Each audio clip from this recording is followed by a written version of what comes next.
Bonjour à tous, je suis Frédéric du PG 76 et de la LFI 76. Aujourd'hui, nous allons parler qu'est-ce que l'écosocialisme partie 9,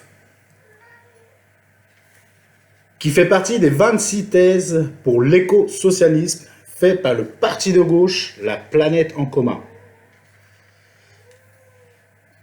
Cette thèse comporte la bataille idéologique et culturelle est indispensable.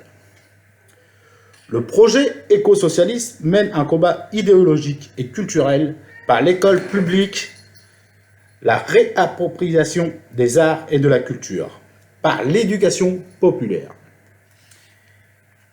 et la valorisation de la production culturelle et des savoirs populaires. Notre projet veut décoloniser l'imaginaire hors du champ de la marchandise. Nous sommes convaincus de la capacité à penser, à agir et à s'émouvoir. La confrontation aux arts, aux sciences et à la réflexion permettra de devenir une ou un citoyen éclairé, exigeant, créatif et ouvert. Pour cela, nous défendons le principe de l'exception culturelle, qui vise à préserver le champ des arts et de la culture de la mainmise du marché dérégulé. Nous dénonçons le façonnage d'un individu consommateur docile soumis aux avis de prétendus experts et aux impératifs du productivisme qui nous fait désirer des productions nuisibles et inutiles, fabriquées à l'autre bout du monde, de la planète, dans des conditions de travail indignes et sous des législations environnementales défaillantes, voire inexistantes. Nous combattrons les bras armés du productivisme, que sont la publicité avec son cortège de marchandisation des corps et du sexisme.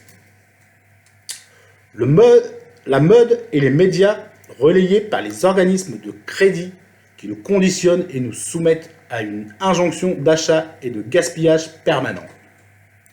Cette bataille idéologique est aussi une bataille de vocabulaire. Nous refusons la politique de l'oxymore et de la nouvelle-langue libérale, le prix du travail qui devient un coût, les cotisations sociales, des charges, les gardiens de la paix, renommés forces de l'ordre, la vidéosurveillance, vidéoprotection, ou encore le nucléaire déguisé en énergie propre et décarbonée. L'éducation populaire, si elle s'appuie sur des politiques publiques fortes, n'est pas que de l'éducation du peuple. Elle représente une coéducation mutuelle par la socialisation des savoirs et des pratiques.